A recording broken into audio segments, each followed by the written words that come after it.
Hello, fellow diamond painting addicts, and welcome back to Diamond Painting Anonymous. I'm Daphne, and I'm here today for this week's WIP and Chat. If you're new here, welcome. If you're not new here, welcome back. WIP, W-I-P, stands for Work in Progress, and this is mine. You are welcome and encouraged to go grab whatever you are working on and work alongside while I chat, or alternatively, you can treat this as a podcast and just listen while I chat.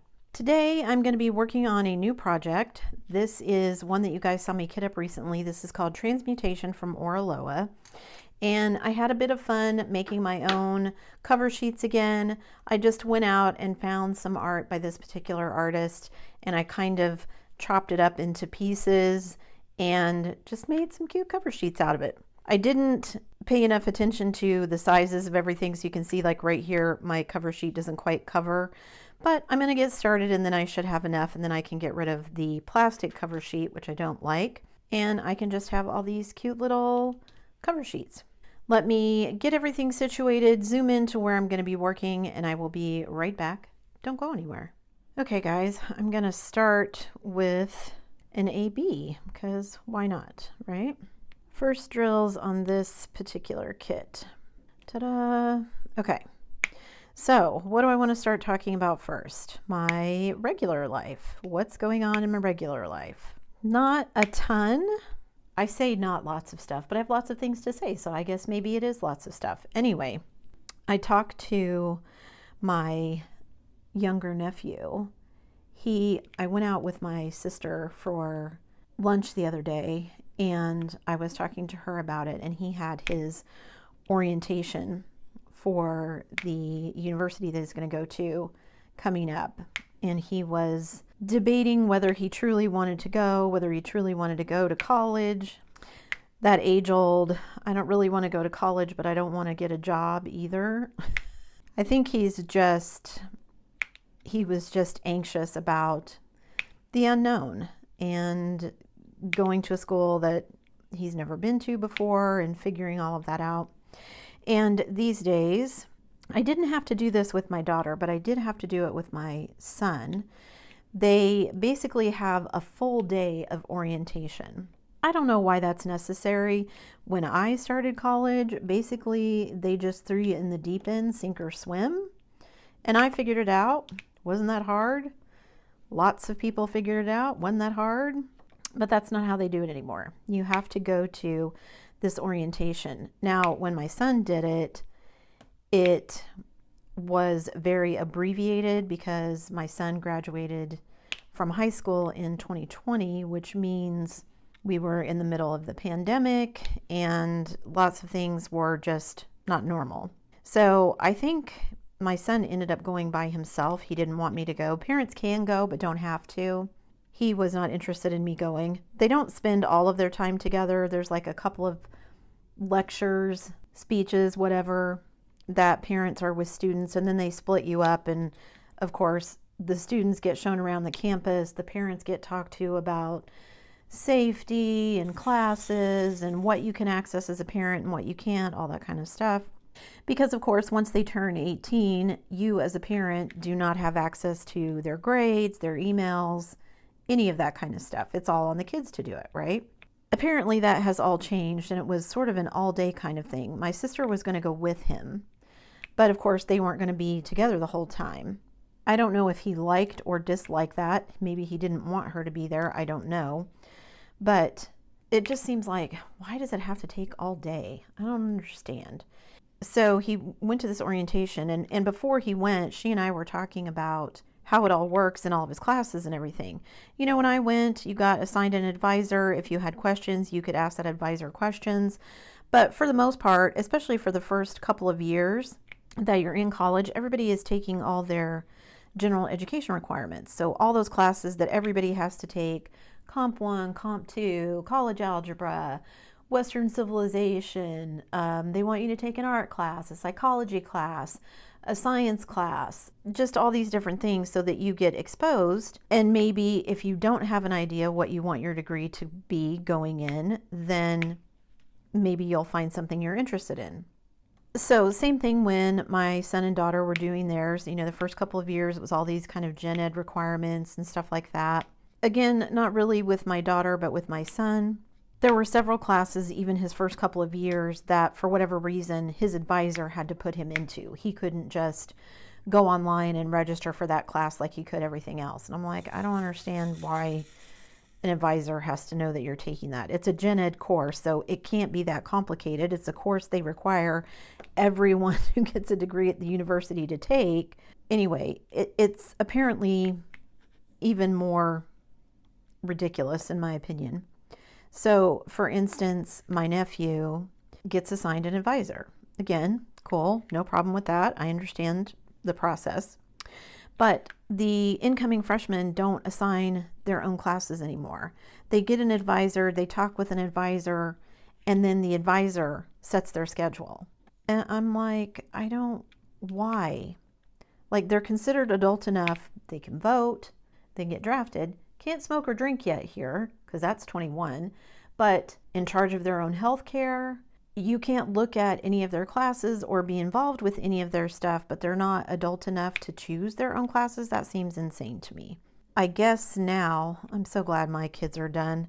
I guess now, in addition to the advisor picking the schedule, the university has branched out. It always had more than one campus, but now they've changed the way, and they don't have everything isn't available at the main campus. There are certain courses that are only available at other campuses. So not even all of his classes are on the main campus. So he has to travel to more than one campus for some of his classes. When my kids were doing it, and when I was doing it, classes were either Monday, Wednesday, Friday for 50 minutes, or they were Tuesday, Thursday for like an hour and 15 minutes. So each class was 3 hours a week that you were in class, but it was divided up differently because obviously Tuesday and Thursday, there's only 2 days versus Monday, Wednesday, Friday. No, they don't do that anymore. All the classes are an hour and 15 minutes. They're either Monday, Wednesday, or Tuesday, Thursday. There are no Friday classes. And I'm like, so are the instructors getting paid less because they don't have any classes on that day now? Like, I don't understand why they can't have classes on Friday. Is that just because so many people work these days that it's a benefit, they think, to the students? But I mean, traditional freshmen, and that's the other thing with them moving stuff off of to a different campus, a lot of the classes that are at one of those secondary campuses are for non-traditional students. So now you're mixing in freshmen with non-traditional students, which is not necessarily a bad thing, I don't think, but it could make some of those more traditional freshmen uncomfortable. Or maybe it makes the non-traditional students uncomfortable. I don't know. I never minded having a mix of both students in my class, but it just seems weird for freshmen. The whole process, I guess, just seems weird to me now. So what do I know? I'm just glad I'm done, and I'm not planning on attending classes anytime soon. Anyway, so yeah, it just seems crazy to me that, you know, you're considered an adult at 18 in certain ways, but other ways, no, you still can't handle yourself. So you're adult enough to make your own healthcare decisions, but you're not adult enough to pick your own college classes. Like, what? And time is flying by. I can't believe it's almost time for him to start going to class. My oldest was gone on vacation last week, a couple weeks ago. Gosh, I can't even remember now. I think it was just last week. No, maybe it was 2 weeks ago. I don't remember. Anyway, she was gone on a trip with her friends, so she asked us to keep an eye on her apartment while she was gone. And they took the friend's car, so she had left her car parked at her apartment, so we were checking on that as well. I should have taken the advantage of the time that she was gone and gone over there and spent some time by myself.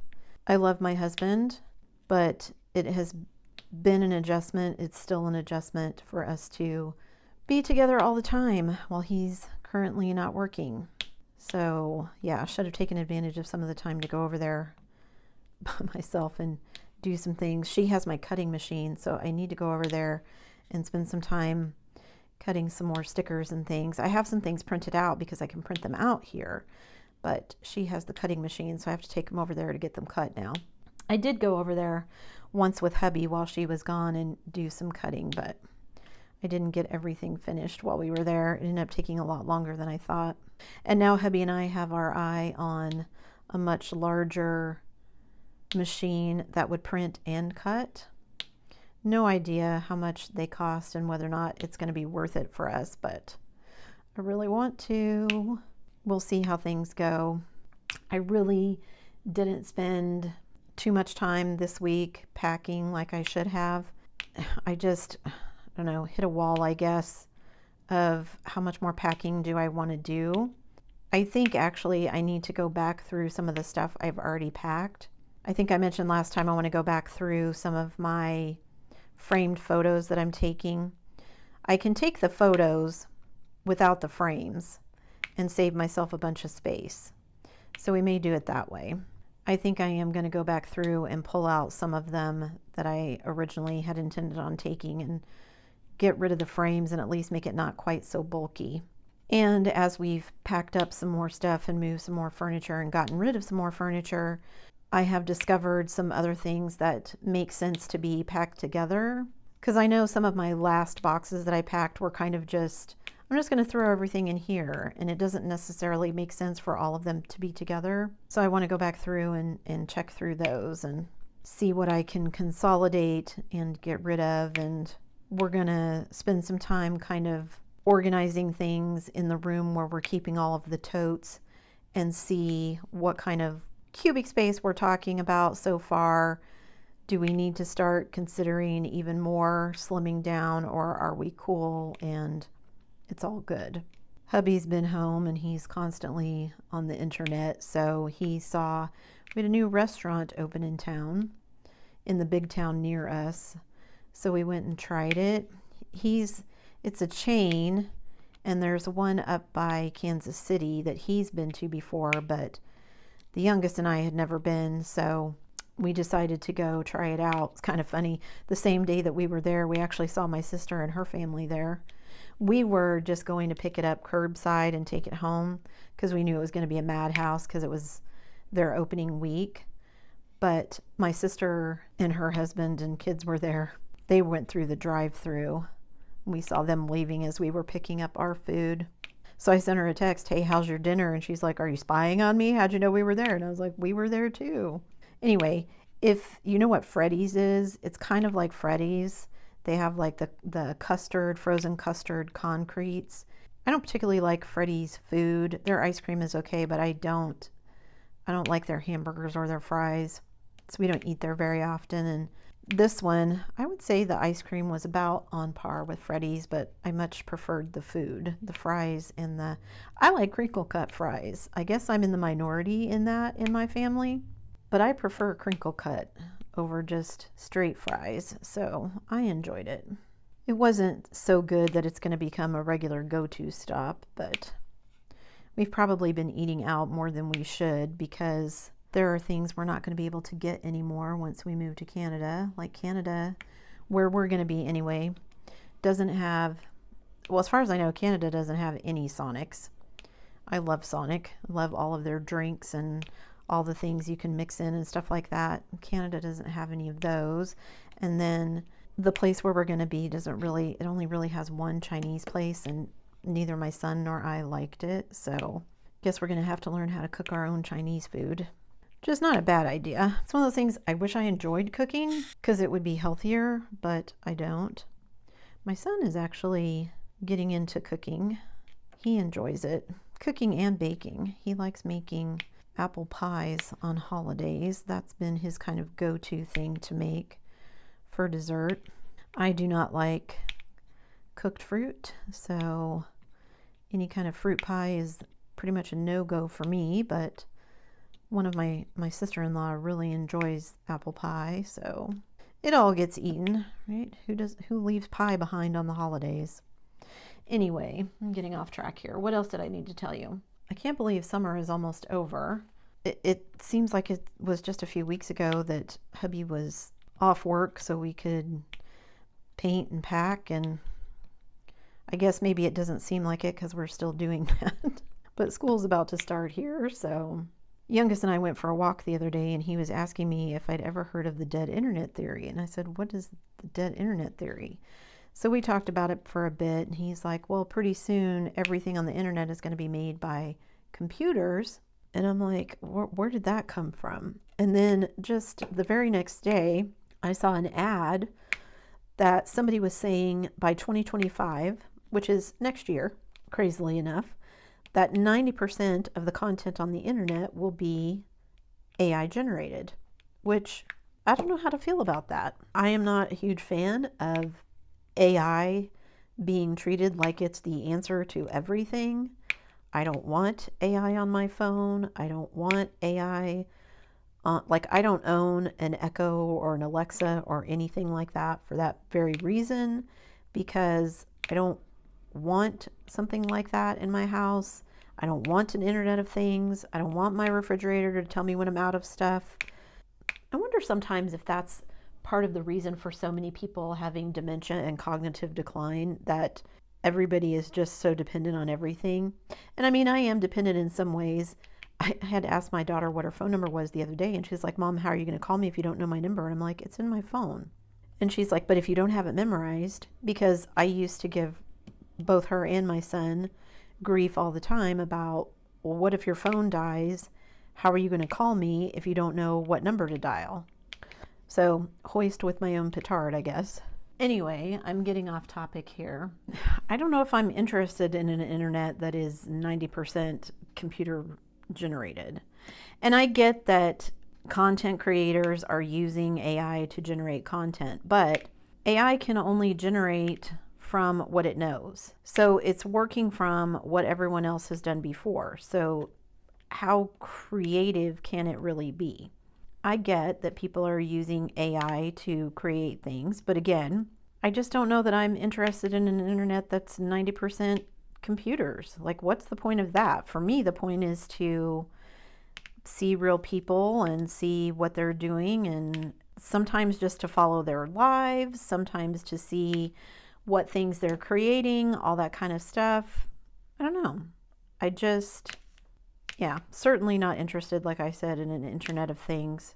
And given that we just saw over the weekend what happens when one company somehow screws something up, what does that mean for the rest of us? Because the CrowdStrike outage affected planes, which travel is not essential. Yes, I'm sure it was annoying and frustrating to be the person that was stuck, but more worrying to me is banking being down.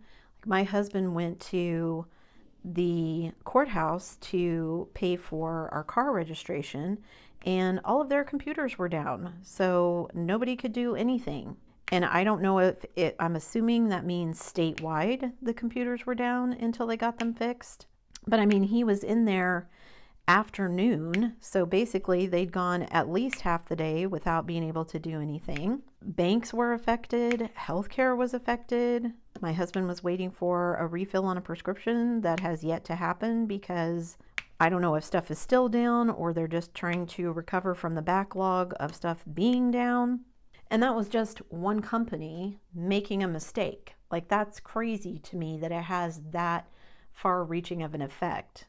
I get that we need computers to function, but maybe it wouldn't hurt to have some kind of backup system just in case. My son was talking to me about an EMP. He and my husband both love to what if kind of apocalyptic scenarios, and I'm like, I'm not interested in that at all. Like, that just gives my anxiety reasons to ramp up. I don't need that. The internet is good for some things, at least so far. Maybe that'll change when it's all AI, who knows. Hubby was surfing the internet. We have been looking at houses and trying to decide what we're going to do. We don't know how much money we're going to make on the sale of our house, and so looking at options, still looking at renting versus buying. Hubby saw an article about buying your house on the internet, and we're like, wait, what? And basically, there are modular houses for sale on Amazon. And I know Amazon's had them for a while, but it's a 2-bedroom, 1-bathroom house, pre-made. So I don't know if it's considered modular or exactly what it is, but everything is already done except for the furniture. Some of the appliances even come with it. because all the internal electrics and plumbing and everything are already finished. So basically, it's kind of like plopping a trailer and having trailer hookups for water, sewer, and power somehow. And hubby and I have talked a lot about getting solar power for a small house out on a piece of land, kind of outside the city when we retire, having a septic tank and a well, so we're kind of self-sufficient.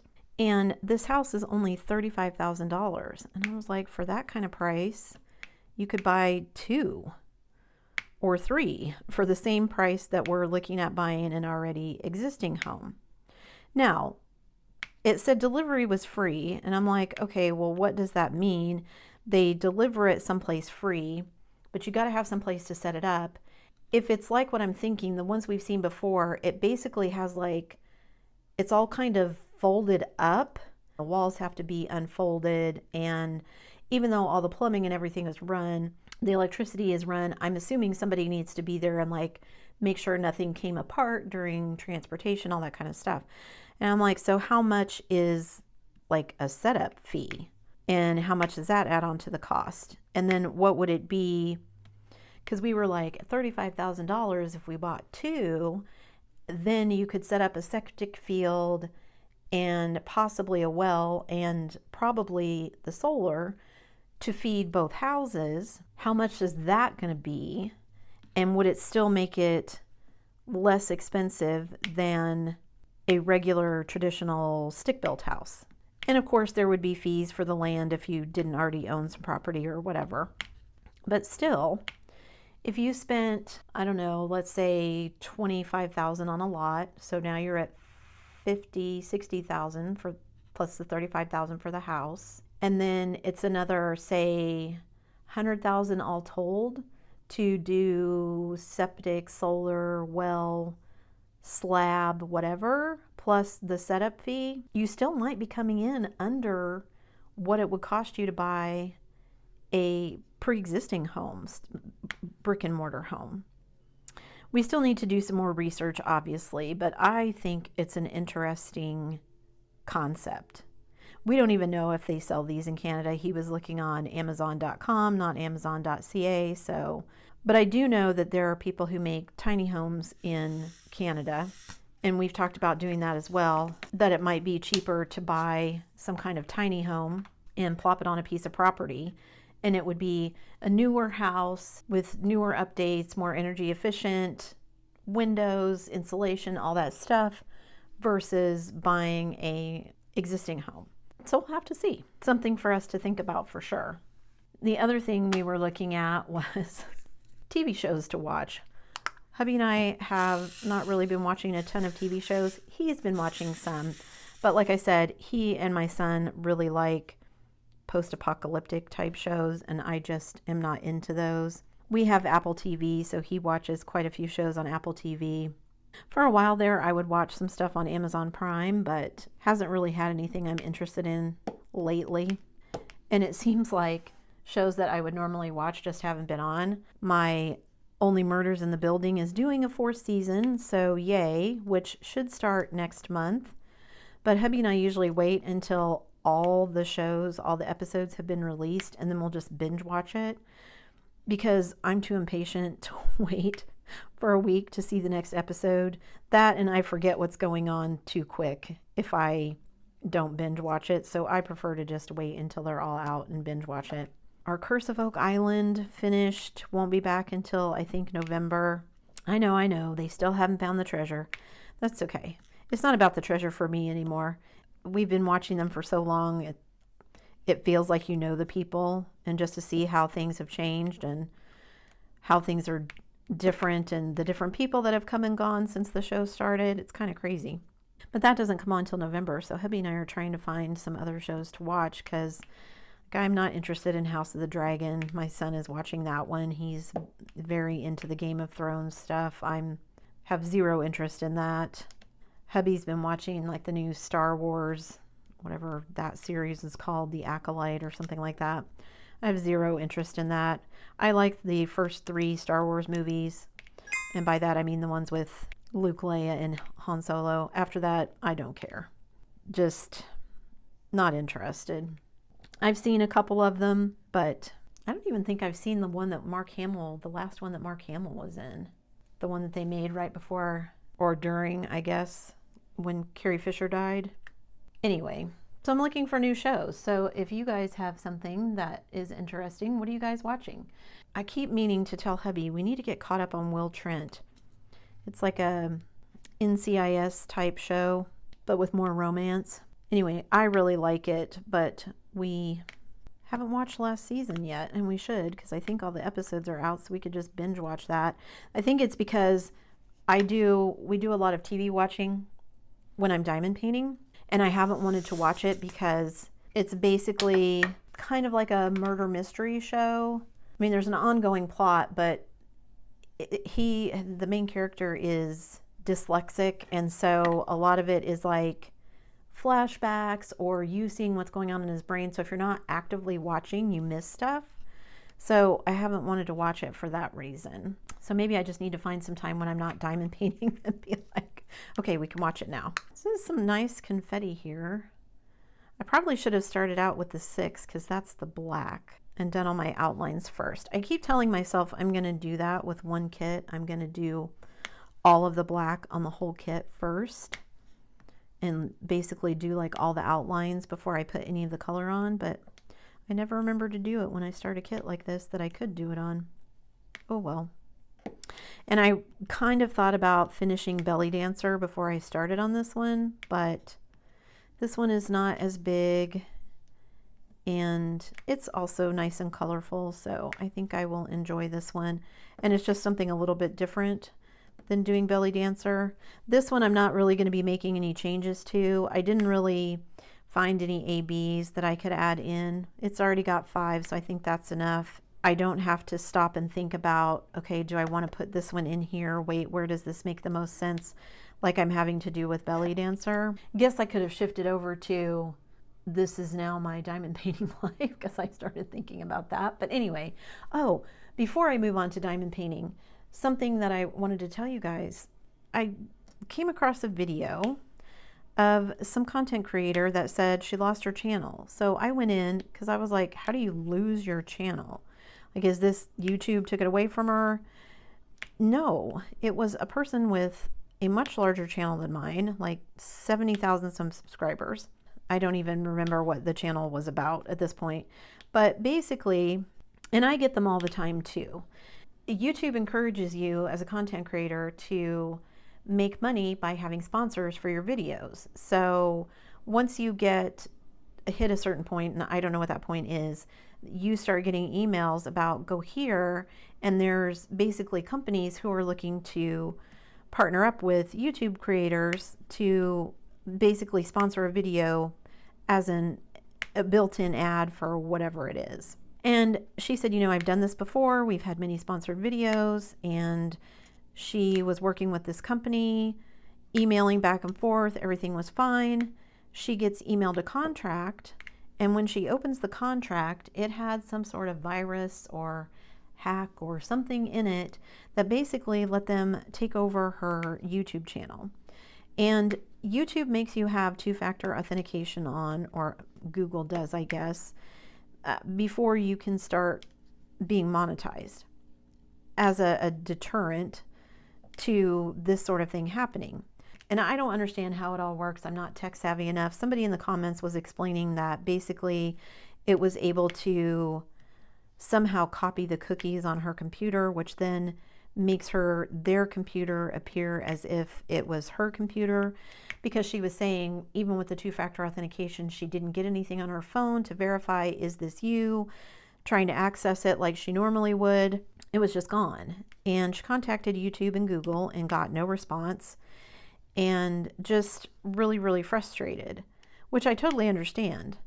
And so basically she's starting over from scratch, already had more subscribers than me when I saw it, so clearly doing fine, but it's kind of scary. You know, this is something, like I said, that YouTube encourages you to do, and like she said, this is something she's done many times before and it's never been a problem, and then suddenly her account is hijacked. And if you can't get anyone at YouTube or Google to help you, then what is your recourse? And also, I had a question of, Like, I don't understand what the hacking people get out of this. Like, all of her videos were gone, she said. So I don't even know, like, if they change everything on the channel, the name, they delete and upload other videos, if that's what they're doing, how does that help them other than they suddenly have 63,000 subscribers and maybe they can monetize?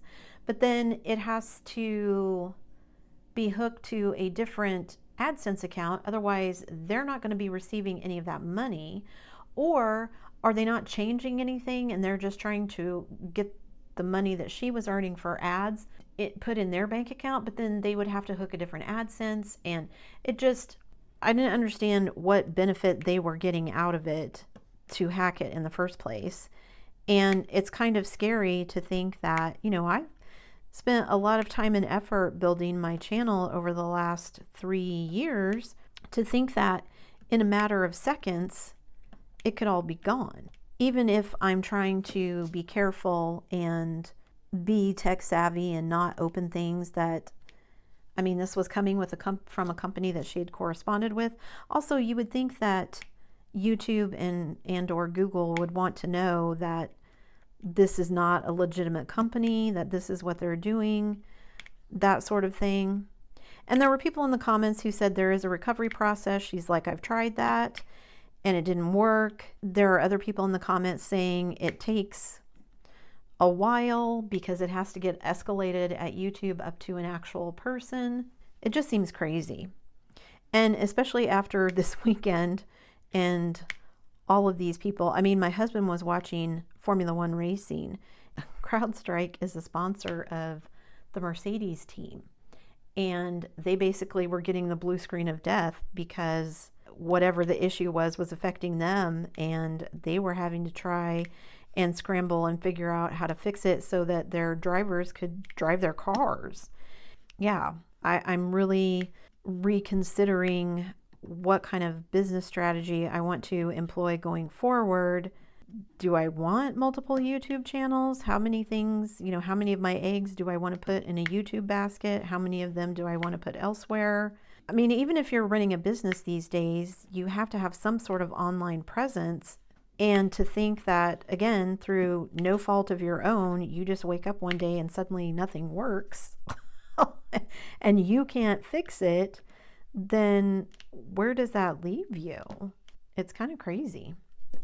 Anyway, okay, so that was, I think, the last thing that I wanted to talk about for my real life, kind of diamond painting related, but more about YouTube. Because again, we are still planning to have a secondary, or I am anyway, a secondary YouTube channel about our move and what it's like to be an American living in Canada, because I'm sure it's going to be different. And this IT thing was, like I said, worldwide. Hubby was looking on the internet, and like one of the grocery chains in the city where we're planning on moving to was closed because their registers were down because they couldn't get anything to work to process people's payments and all that kind of stuff. So I can't even imagine, like, how much money did people lose? I mean, certainly the airlines lost gobs of money, and everybody who was affected, because like I said, it was banking. And then if you're talking about banking, that affects anyone who's using, you know, taking debit cards, credit cards, that kind of stuff. And even healthcare, because like for us, we have like a debit card that our healthcare spending account gets put on. So if we can't use that to pay bills, what does that look like? I mean, just crazy. Moving on to my diamond painting life, I'm going to go ahead and do some of this black here and see what it looks like. I'm pretty happy with that. There's not a ton of trash in this black. There's a few, but not a ton. My black in Belly Dancer, oof, so trashy. It is an older kit, so I shouldn't be surprised, but not fun to spend all of your time picking out trash drills when you just want to be diamond painting. Anyway, first thing, I started doing something a little different this year. I started keeping track of not only how many finishes I had, what things I finished, my diamond painting hours, that kind of stuff, but I started tracking this year how many actual diamonds I've placed, because most well, not most places, I guess, but most of my stash is Diamond Art Club, and Diamond Art Club tells you how many drills are in each kit. And there's a formula to figure out how many drills approximately are in a kit if you don't have an actual count. Because like this one from Oraloa, it doesn't have an actual count on their website. So you take the length times the width times 12 for round drills or times 16 for square drills. I believe that's correct. Someone told me that, so that's what I've been using. So this is a 40 by 50, so 40 times 50 times 16, because it's square, approximately 32,000 drills. Now, maybe a few more, maybe a few less, I don't know. I'm just, approximate is good enough for me, because I thought to myself, I wonder how many drills I've placed over the years that I've been doing this, because I'm into my 4th year, I believe, of diamond painting now, because I picked it up during the pandemic, as a lot of people did. So I decided I would keep track this year. I didn't go back and figure it for any of the other years. I figured whatever, but so far this year I have placed over 600,000 diamond drills, which sounds like a lot. So because I was curious if I would get over 1 million drills a year. Since I'm halfway through the year and I'm over halfway to 1 million, I think I'm going to get there, especially if I continue to do some of these larger kits like the ones that I've been working on, because Jasper C was pretty big, of course. My Diamond Painting Deutschland was pretty big, Belly Dancer is pretty big, and a lot of the ones that I have left that are Diamond Art Club in my stash are pretty big. So I felt pretty good about that. 600,000 diamond drills, that sounds like a lot. That sounds like I've accomplished a lot so far this year, even if it maybe doesn't feel like it. I feel like I'm behind because my number of finishes is way down this year, which is to be expected, and I lowered my goal for finishes as well because I knew I was going to be doing a lot of kits, but I don't think I took into account how much time I was going to be spending doing other things like painting and cleaning and packing over the last several months. So that's why I haven't had as much to do packing and painting this week, because I did finally just take some time off from doing all of that because I wasn't spending very much time at all diamond painting. And I'm like, I'm gonna get so far behind if I don't spend some time doing that. So I did put in some pretty significant hours this week on Belly Dancer, and also on the beach one that I finished. That was yesterday's video. Belly Dancer is taking more time just because there's more trash drills, and because I'm substituting in a lot of ABs and the gold metallic drills that I bought, and I'm kind of having to try and figure out where I want to place them, because one of the colors that I'm using for the gold on her jewelry, that same symbol is actually one of her skin tones. And so I have to be really careful that I'm not using the metallic on any place that would be skin, because obviously that would look weird. So yeah, it just takes a little bit more concentration, I guess, than just following the symbols would on a regular diamond painting like I'm doing with this one. I love how Oraloa's drills fit together. The first time I did one of their squares, I wasn't sure that I would like it, but I really like their squares. They fit in really nice and tight, which just makes everything easier, and tight without being popping. So I'm working on Belly Dancer, and I'm working on this one, and now I'm trying to figure out what I want to work on next. Somebody I saw on YouTube was doing like a roundup of what they're going to be doing in August for August events. I don't know why, but I always forget to look at events for inspiration. For me, it's not about actually participating in the event necessarily. I have enough diamond painting supplies that I don't need anymore, even if it would be fun to win a kit and whatever. It's just nice sometimes to be all working on the same kind of kit and have seen what everybody else is doing. So I went out and I found a couple of events that maybe I could do. I kind of don't know what else I want to do. Like, I had in the back of my head that I was going to do Hibiscus next, which is another Oraloa from my Want series, because I'm sort of behind on doing my Want series. Well, I guess I'm not behind because I made some changes, but I feel like I'm behind. So I wanted to do something off of that list, and everything on there is kind of big still, But hibiscus is nice and colorful, and so I thought, well, maybe I'll do that one next.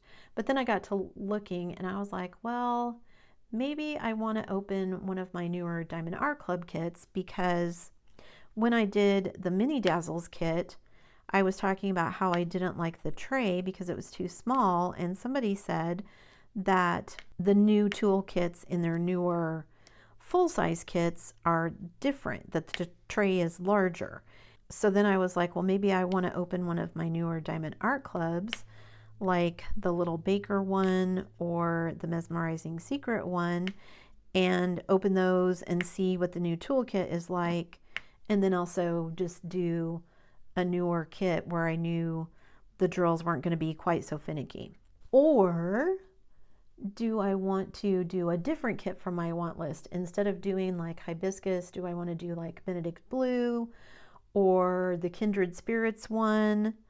Or I don't know. I thought about doing like a Christmas in July one, but July is half over now, so I wouldn't finish one of the Christmas ones that I had, I don't think, before then. Well, maybe. If I did my little rabbit one, I don't know. I'm also thinking about like putting a poll out there and asking you guys. Here's like 4 choices. Of these, which one would you like to see me do next? I just can't decide. And then I thought, well, I'm going to be going back through some of the stuff that I've packed up anyway. Maybe I want to go back through and see what I already have packed up that maybe is not a huge kit, but a smaller one that I could do for some event. Because I know Bella Arts is having some DP along in August. I think it's Beat the Heat, but I don't know what that means. I haven't looked up all the rules. Kirby on Instagram, who is doing the Diamond Painting Bingo event that I've kind of been doing, is also hosting, what's it called, ABs in August or something like that. So I considered doing that one because I'm always adding ABs to things, but I haven't looked at all of the rules for that one yet either to see if something I'm already working on would work or if I would need to open another kit. Just lots of decisions to make, and it still feels like we're, like I said, kind of stuck in limbo until we get the house sold. I think maybe that's why also, in addition to not diamond painting very much the last couple of weeks, I just was like, I'm tired of feeling like I'm in limbo, so I'm going to go back to a little bit of normal, which is spending quite a bit of time diamond painting. I think I'm over halfway through Belly Dancer at this point, I think. And then also, one last thing, also about AI. Crafties, I got an email about some new diamond paintings, and they do a lot of their diamond paintings. The copyright says Crafties AI Originals, and then it linked to a blog post and said, check out our blog post about AI. Basically, it said that artists are using AI to create art. Okay, I don't disagree with that. And it said they license their art, but when it's AI art, that a portion of the proceeds that they make go to the artists on their team. Now, I don't know what that means. I don't know if they have like a stable of artists that they use and every one of those artists gets a cut, or if they have hired an artist who does the AI stuff and that artist gets a cut. I don't know. But like I said, the article kind of glossed over the fact that the learning models, quote unquote, that AI uses are currently undergoing a ton of lawsuits because people are alleging, artists are alleging, writers are alleging that the material that has been gathered is copyrighted and therefore should not have been able to be used without the artist, writers, whoever's permission to train the AI. And our court system is slow and it's wending its way through, so who knows how long before that decision will get made. There are lots of people who don't like our copyright system.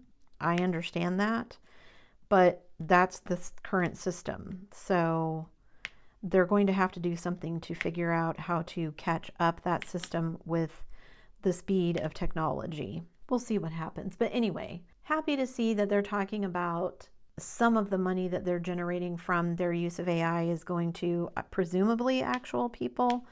but it was kind of vague, so I don't even know if that's true for sure. I don't know if I'm going to be a big fan of people going to AI art. And again, I understand that actual artists are using AI to create things. I get that. There's a lot of people out there arguing that it's no different than using Photoshop or whatever as a tool. But again, I go back to that tool was trained using items without people's permission. What does that mean for people who are trying to make a livelihood doing things like drawing, writing, whatever? I don't know what the answer is. I just think it needs to be addressed somehow. And I'm not advocating that the copyright system we have currently is perfect, but I do think it certainly deserves more scrutiny. Technology is moving so much faster than our court systems are prepared for that it just makes it really difficult. I mean, you can make a law, and in the time it takes for it to get passed and codified into law, technology is 15 steps ahead already. Something to think about, because it is now impacting diamond painting. A lot of the budget companies clearly are using AI to generate tons and tons of art. You know, it used to be I could go in, and if I found an image I liked, I could do a reverse image search, a Google image search, and find, okay, this is this artist or whatever it is, and know that it was a copyrighted image. These days, 99% of the time, you'll never find an original image because it's most likely AI. That's another whole can of worms, because currently AI can't be copyrighted. Like a piece of art that you create with AI can't be copyrighted. And maybe for the budget companies, that doesn't make any difference. But if some of these larger companies like Crafties or Diamond Art Club or Dreamer Designs, if any of them start adopting AI, how are they claiming copyright if you can't legally currently copyright AI, right?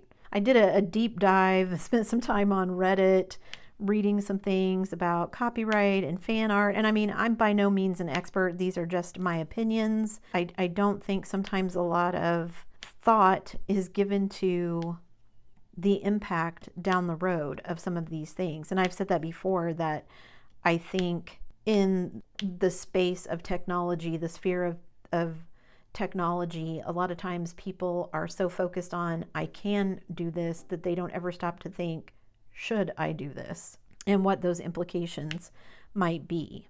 But I'm sure that's true in other spheres as well. Maybe that's just a human failing, I guess. How long have I been talking? Ooh, a while. Okay, let me look over my notes, but I think that's everything I wanted to share with you guys today. I think I'm going to do a poll about what kit you guys want to see me work on next. So be watching for that. I will probably do that via YouTube just because I think I get more responses that way. Leave me a comment and let me know what shows you're watching, because we really are trying to find some new shows to watch. If there's something out there that is really awesome and you've been really hooked on it. I'm a big fan of, like, obviously true crime. I think that's true of so many diamond painters. I don't know why. But true crime stuff, or murder mysteries, or even just something funny. Just nothing post-apocalyptic, please. I think I made a good start on this section today. I got further than I thought I would, so I'm pretty happy with that. And like I said, I really like Orlo's squares and how they fit together. They fit together nice and neat, but no popping drills, so it's all good. All right. That's it for me today, guys. Thanks so much for sticking around till the end of the video. Before you leave, don't forget to do all the things. If you like this long and rambling video, please give it a thumbs up. Hit that subscribe button if you haven't already, and hit that bell notification icon for future uploads. And as always, guys, thanks so much for watching.